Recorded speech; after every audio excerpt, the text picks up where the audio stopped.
Multiple inheritance में क्या होगा, मल्टीपल, है ना।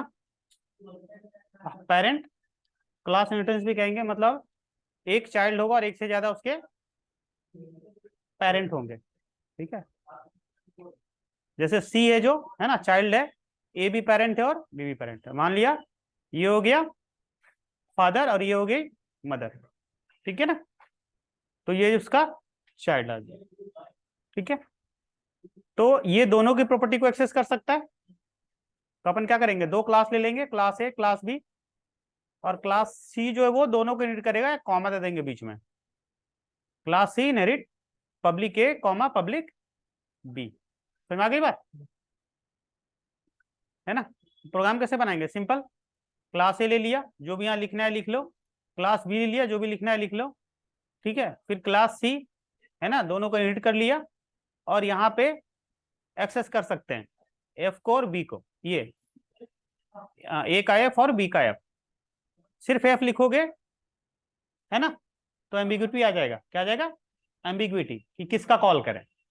हमें साथ में क्लास का नाम और रिलेशनल ऑपरेटर या स्कोप रिलेशन ऑपरेटर भी लिखना पड़ेगा। समझ में आया। यहां पे कॉल करें तो, है ना, ठीक है, क्लास का भी नाम लिखना पड़ेगा। एक तो तरीका है कि यहीं पे कॉल कर लो क्लास के अंदर, दूसरा तरीका है क्या, ऑब्जेक्ट बना के यहां पे कॉल करो। किसका ऑब्जेक्ट बनेगा, सी का। हाँ, चाइल्ड का ऑब्जेक्ट बनता है ना हमेशा, तो सी का ऑब्जेक्ट बन जाएगा यहाँ पे। आई बात समझ में, कहानी क्लियर हुआ, ठीक है। एक तो तरीका है कि इसको ऐसे कॉल कर लो, और दूसरा तरीका है कि इसको यहाँ पे नहीं कॉल किया, ठीक है, तो इसको यहाँ पे कॉल करो, इसको स्टोर करवा दो,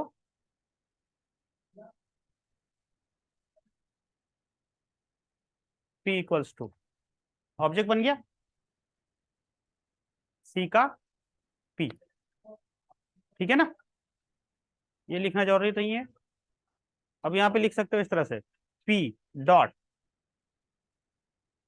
a, है ना। सबसे फर्स्ट क्या लिखना पड़ेगा, क्लास का नाम, फिर f, फिर दूसरा p डॉट b का f। समझ में आया, दो तरीका है, यहाँ पे कॉल करो तो डायरेक्ट कॉल कर सकते हो, समझ रहे हो। नहीं तो यहाँ नहीं करना है तो फिर यहाँ कॉल करना है, तो ऐसे लिखो, ऑब्जेक्ट सी का बनेगा चाइल्ड का, फिर ऑब्जेक्ट डॉट क्लास का नाम फिर एफ। नहीं तो यहाँ भी एम्बिग्यूटी आ जाएगा कि किसका कॉल करें। नाम सेम है तब, नाम एक का एफ है एक का के है तो फिर रिक्वायरमेंट नहीं है, समझ रहे हो। दो पेरेंट है ना, ए और बी, अब इसका नाम एफ था, इसका नाम कुछ भी जी हो, तो फिर दिक्कत नहीं है, यहाँ पे सीधे हो जाता पी डॉट एफ और पी डॉट जी। लेकिन हो सकता है ना कि दोनों के पास फंक्शन का नाम सेम हो, तो उस समय साथ में क्लास का भी नाम लिखना पड़ेगा। क्लियर है। अब प्रैक्टिकल एग्जांपल देखो इसका, जैसे एक वेरिएबल ले लिया, ए में ए वैल्यू उसका सेट कर दिया, एक वेरिएबल ले लिया बी, उसकी वैल्यू सेट हो गई, और फिर सी में अपना वेरिएबल, ठीक है, आर्गुमेंट पास कर दिया, और फिर यहाँ पे तीनों का एडिशन करवा लिया। देखो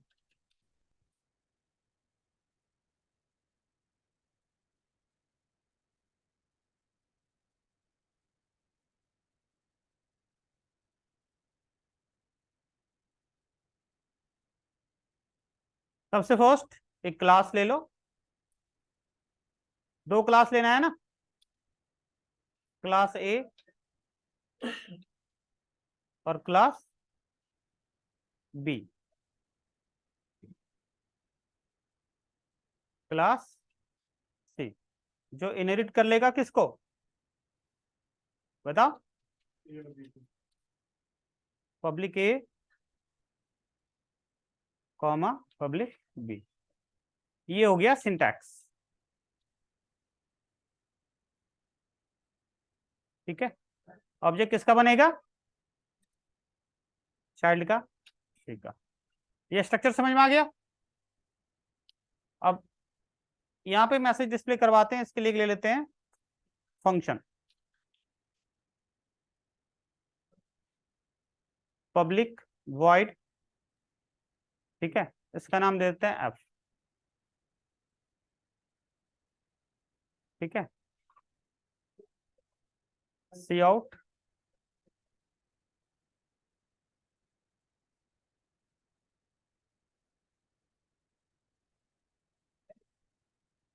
है ना, पेरेंट 1।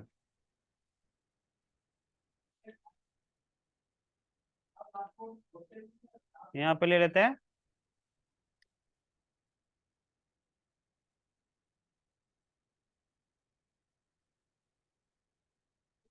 है ना।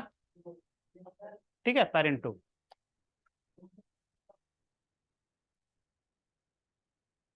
यहाँ पे ले लिया चाइल्ड। यहाँ कॉल करते हैं बाहर, यहाँ पे लिखेंगे पी डॉट एफ, फिर लिखेंगे P dot F, P dot F. अभी देखना क्या बोलेगा, एरर पढ़ना है ना। अरे क्या बोल रहा है, ब्रैकेट का एरर बता रहा है, कहाँ पे एरर है ब्रैकेट का, ये यहाँ बंद हो गया। ठीक है, ये यहाँ बंद हो गया। ठीक है, पब्लिक यहाँ पे नहीं लगा। हाँ, अब रन करो, एरर पढ़ो क्या बोलता है, she was not declare in this scope. Class का सी छोटा हो गया क्या, हाँ। ठीक है,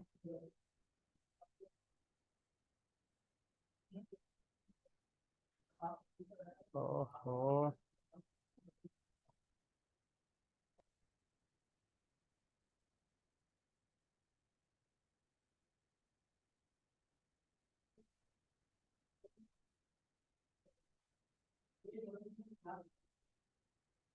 क्या आ गया, चाइल्ड चाइल्ड चाइल्ड चाइल्ड। ठीक है, चाइल्ड क्यों आ रहा है हर बार, क्योंकि ऑब्जेक्ट किसका है, किसका ऑब्जेक्ट है, तो प्रायोरिटी उसी को देगा ना। समझ में आई बात। तो फिर अपने को क्या करना पड़ेगा, बताना पड़ेगा कि ये ए वाला कॉल करो। तो एक तो भी आ जाएगा। ठीक है, पेरेंट 1।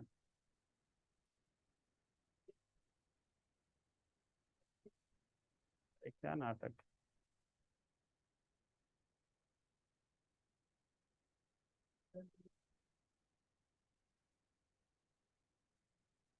एक तो आ गया है ना, पेरेंट 1 दो बार चाइल्ड। ये बी वाला कॉल करना है, क्या करना पड़ेगा, बी लिखना पड़ेगा। तो क्लास का नाम साथ में स्कोप रिलेशन ऑपरेटर या रिलेशनल ऑपरेटर। समझ में आ गया। ठीक है, दूसरा, अब कुछ एडिशन वगैरह करना हो, इसका वेरिएबल ले लेते हैं।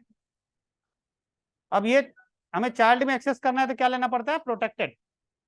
प्राइवेट होगा तो नहीं जाएगा ना। पेरेंट क्लास का कोई वेरिएबल चाइल्ड में चाहिए तो क्या करना पड़ता है, प्रोटेक्टेड रखना पड़ता है। तो यहाँ पे ले लिया इंटीजर ए, वैल्यू सेट कर देते हैं यहाँ पे, है ना। नाम चाहो तो यहाँ चेंज कर सकते हो, सेट डेटा ए। ठीक है, यहाँ पे ले लिया इंटीजर ए, दिस पढ़ा हुआ है ना, दिस कीवर्ड पढ़ रखा है ना। यहाँ पे लिख देंगे this, this pointer A equals to A. तो क्या होगा, ये वाली वेरिएबल किस में जाएगा, ये ए दिस का मतलब ये है ना क्लास, ठीक है, क्लास का वेरिएबल। दिस का मतलब होता है करंट ऑब्जेक्ट, मतलब क्लास का रेफरेंस। तो दिस बोले तो क्लास ए का ए वेरिएबल में वैल्यू जाएगा किसका, ये है ना पैरामीटर वाला। सेम ऐसे दूसरा ले लेंगे, है ना, प्रोटेक्टेड बी ले लेते हैं, ठीक है। यहाँ पे लिख देते हैं सेट डेटा बी,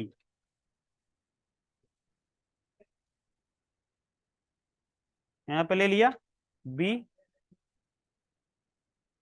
ठीक है। क्या हो जाएगा यहाँ पे, दिस मतलब class B dot B equals to B variable equals to B parameter की वैल्यू। सुना की बात, है ना। इस पैरामीटर की वैल्यू जाएगी किसमें, ये बी क्लास के वेरिएबल में, ठीक है। दिस का मतलब क्लास बी, ठीक है, हो गया। अब इनहेरिट हो गया, है ना। एक और यहां ले लेते हैं वॉइड एड, सी भी तो चाहिए, तो ले लो सी। यहाँ पे एक और फंक्शन लेंगे वॉइड सेट डेटा बी,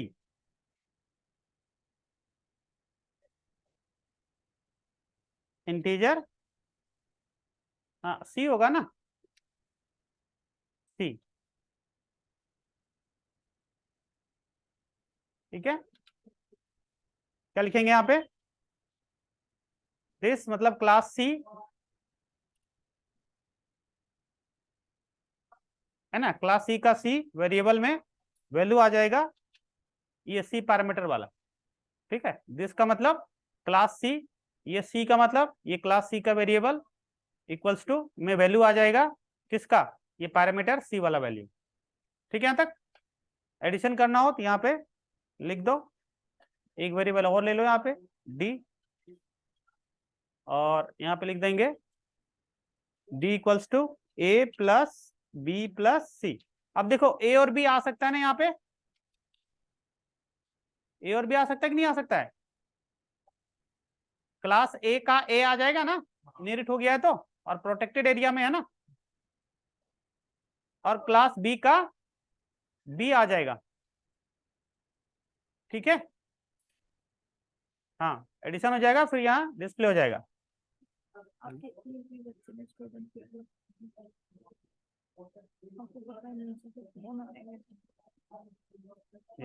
को कम से कम 6 फॉर्म चाहिए, क्योंकि मैं तो इतना बच्चा नहीं आ रहा है, इतना मैं फॉर्म नहीं करता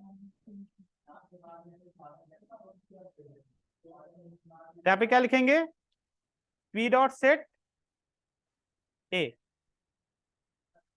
क्या था,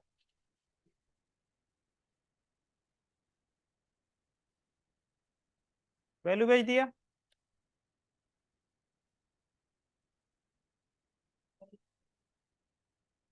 सेट बी,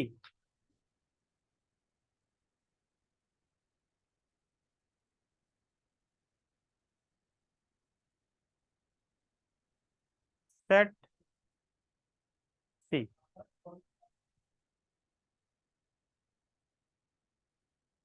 है ना।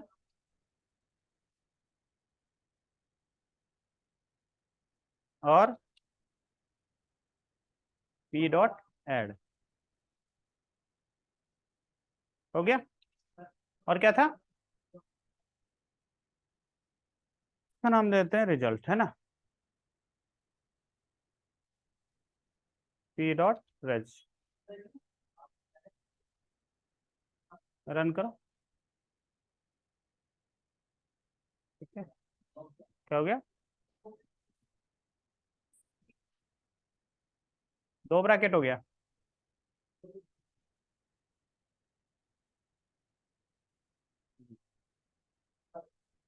आ गया ना।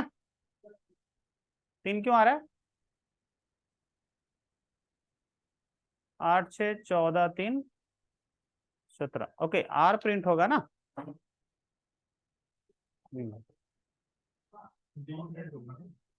अच्छा डी है क्या? चलो आ गया, कहानी समझ में आ गई?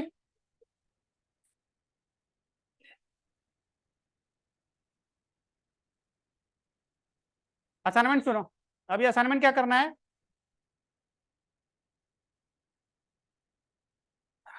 वही एक क्लास लेना है मिड टर्म, और एक क्लास लेना है सेमेस्टर। अब मिड टर्म वाला स्कोर और सेमेस्टर वाला स्कोर लाके यहाँ पे रिजल्ट में, ठीक है, रिजल्ट निकालेगा, ग्रेड निकालेगा, ये बनाना है। ठीक है, बनाओ।